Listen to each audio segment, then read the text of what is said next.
পুরশুরায় শহীদ বেদি ভাঙার প্রতিবাদে বৃহস্পতিবার জাতীয় কংগ্রেস ও যুব কংগ্রেসের উদ্যোগে পথ অবরোধ ও বিক্ষোভ কর্মসূচি অনুষ্ঠিত হয়।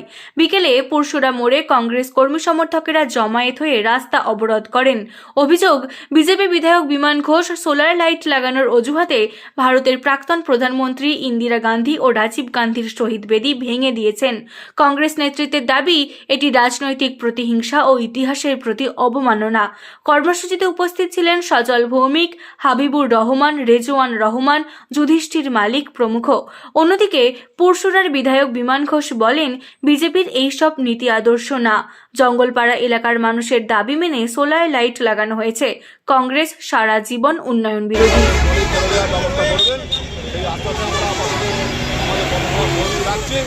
যদি না হয় এরপর আমাদের রাজ্য নেতৃত্ব শুভঙ্কর সরকার, আমাদের প্রেসিডেন্ট আশুতোষ চট্টোপাধ্যায়, ওনারা আসবেন, এসে আমাদের থেকে বৃহত্তর আন্দোলন আমরা করব। দেখা যাচ্ছে যে একেবারে পুলিশ এসে টেনে হিঁচড়ে আপনাদেরকে সরিয়ে দিচ্ছে। পুলিশ এসে টেনে নিয়ে চলে যাচ্ছে। আমরাও চাইছি না, এখানে আজ স্কুলে ছুটি হয়ে গেছে, স্কুলে ছেলেমেয়েরা যাচ্ছে, কোনো অসুস্থ রোগীরা যাচ্ছে। আমরা পুলিশ আশ্বাসের পরে আমরা উঠে পড়লাম। কতক্ষণ চললো এই অবরোধ? আমাদের অবরোধ 45 মিনিট চলে। আপনার পরিচয়? আমি সজল ভৌমিক, পুরশুরা জাতীয় কংগ্রেস নেতা। জঙ্গলপাড়া গ্রামে আমাদের দেশের প্রধানমন্ত্রী ইন্দিরা গান্ধী এবং রাজীব গান্ধীর শহীদ বেদি ছিল। সেই শহীদ বেদিকে ভেঙেছে আমাদের পুরশুরার বিধায়ক বিমান ঘোষ। সেই নিয়ে আজকে আমাদের পুরশুরায় পথ অবরোধ ছিল। কেন ভাঙলো বা কিসের জন্য ভাঙলো কি জানেন? নাম করে ভেঙেছে, উন্নয়ন নামে অজুহাতে দেশের ইতিহাসকে, কংগ্রেসের ইতিহাসকে মোছার চেষ্টা করছে বিজেপি, যেটা গোটা ভারতবর্ষে করে চলছে। এটা ভেঙে কি উন্নয়ন হবে? ভেঙে হাই মাস লাইট বসাবে বলছে। আমরা উন্নয়নের পক্ষে আছি, সাইডটা করুক, আশেপাশে করুক, কিন্তু এই শহীদ বেদিকে ভেঙে ইতিহাসকে অপমান করছে ভারতবর্ষে, এটা কেউ মেনে নিতে পারছে না।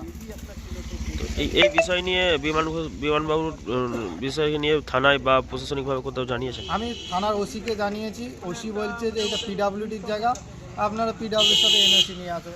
এই নিয়ে বলছে থানার ওসি, কোনো যুক্তিযুক্ত কথা না। আর বিমানবাবুকে জানিয়েছিলাম, কিন্তু কোনো সুরা দেয়নি। কি বললেন বিমানবাবুকে? দেখছি এইগুলো কোনো খবর কিছুই করছে না। তাই নিয়ে আজকে আমাদের এই বিক্ষোভ কর্মসূচি। কি চাইছেন এখন? আমরা আইনত ব্যবস্থা নেব। আগামীকাল কোর্টে যাব আমরা কন্ট্রাক্টরকে এবং এমএলএ আর ওসি সাহেব নিয়ে আমরা নামে কোর্টে যাব কালকে। তো এইটা তো একটা কংগ্রেসকে এটা অপমানিত মনে করছেন নাকি? কংগ্রেসকে শুধু অপমান নয়, দেশের ইতিহাসকে অপমান করেছে। বিজেপির বিধায়ক দেশের ইতিহাসকে অপমান করেছে, শুধু কংগ্রেসকে অপমান করেনি। কোন জায়গায় ছিল এই শহীদ? এটা জঙ্গলপাড়া গ্রামে।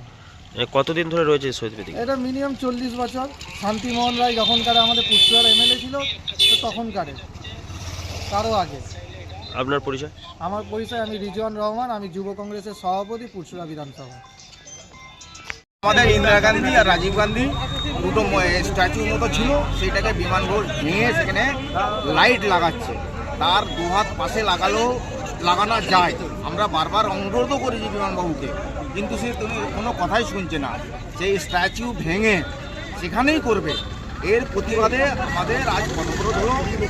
মানুষের ভালো সাড়া রয়েছে। কতক্ষণ অবরোধ করলেন? আমরা প্রায় 45 মিনিট অবরোধ করেছি। কি মনে হচ্ছে হঠাৎ কেন এনাদের স্ট্যাচু ভেঙে ওই জায়গাতেই করতে চাইলেন? আমাদের পুরনো স্টাইল, বিজেপির পুরনো স্টাইল, পুরনো সৌধ, পুরনো জিনিস সব ভেঙে দাও। আজকের নয়, প্রথম থেকে এই স্টাইল, সেই স্টাইলেই চলছে। কি মনে করছেন এরপর কি ওই স্ট্যাচু ওই জায়গাতে থাকবে বা পুরোটাই? আমরা থানায় জানিয়েছি, থানায়ও জানিয়েছে। এবার দেখা যাক কী হয়, নাহলে আমাদের আন্দোলন আরও বড় হয়। কোন জায়গাতে স্ট্যাচুগুলো ছিল? জঙ্গলপাড়ায় শ্মশানে। ওটা কি লাইট তৈরি হয়ে গেছে? লাইট তৈরি হয়নি, পুরে ঢালাই করেনি। যখন পড়েছে তখনই আমরা আপত্তি করি। আপনার পরিচয়? আপনার পরিচয়? আমি হবিবুর রহমান, ব্লক সভাপতি, জাতীয় কংগ্রেস। আমরা তো জানি কংগ্রেস সারা জীবনই উন্নয়ন বিরোধী। 70 বছর দেশটাকে ঘোগলা করে দিয়েছে, করে আজকে যুব সমাজকে শেষ করে দিয়েছে। মোদিজির নেতৃত্বে ভারতীয় জনতা পার্টির সরকার 2014 সালে আসার পর থেকে দেশের পরিস্থিতি পরিবর্তন হচ্ছে এবং দেশ সামনের দিকে আগাচ্ছে। এর আগে অটলজির নেতৃত্বে দেশ আগিয়েছিল, তারপর আবার কংগ্রেস এসে যাওয়ার পর আবার পিছিয়ে গেছে। তো এখন পুরসুরা যে ঘটনাটা আছে ওটা কংগ্রেসের মন করা কথা, বিজেপির নীতি আদর্শের মধ্যে পড়ে না কারোর মূর্তি ভাঙা, মূর্তিকে ফেলে দেওয়া, এটা বিজেপির নীতি আদর্শ নয়। আমাদের মানুষের উন্নয়ন করা একমাত্র কাজ। তো সেখানে ওই জঙ্গলপাড়া এলাকার মানুষের দাবি মেনে ওখানে একটা সোলার লাইট হচ্ছে মানুষের উপকারের জন্য। তো সেখানে সোলার লাইট হয়েছে, আর সোলার লাইটটা হয়ে গেছে ওদের গাত্র জ্বালা, অন্য কিছু বিষয় নয়। আমরা এই ভাঙচুরে বিশ্বাস করি না। মূর্তি কি ওখানে ছিল? জানা নেই মূর্তি ছিল কি ছিল না, জানা নেই, ওরা ভালো বলতে পারবে। শীততাপ নিয়ন্ত্রিত অত্যাধুনিক রেস্টুরেন্ট ময়ূখ রেস্টুরেন্ট। এখানে পাবেন চাইনিজ, পোলাও, বিরিয়ানি, তন্দুরি সহ সমস্ত রকম খাবার। এছাড়াও কাস্টমারদের সুবিধার্থে হোম ডেলিভারির বিশেষ ব্যবস্থা রয়েছে। পাশাপাশি যে কোনো অনুষ্ঠানের জন্য ভাড়া দেওয়া হয়। আমাদের ঠিকানা খানাকুল হেলান সংলগ্ন তিলক চক। Phone number 8617492616 9732162360। সেরা খাবারের স্বাদ পেতে আজই আসুন ময়ূখ রেস্টুরেন্টে।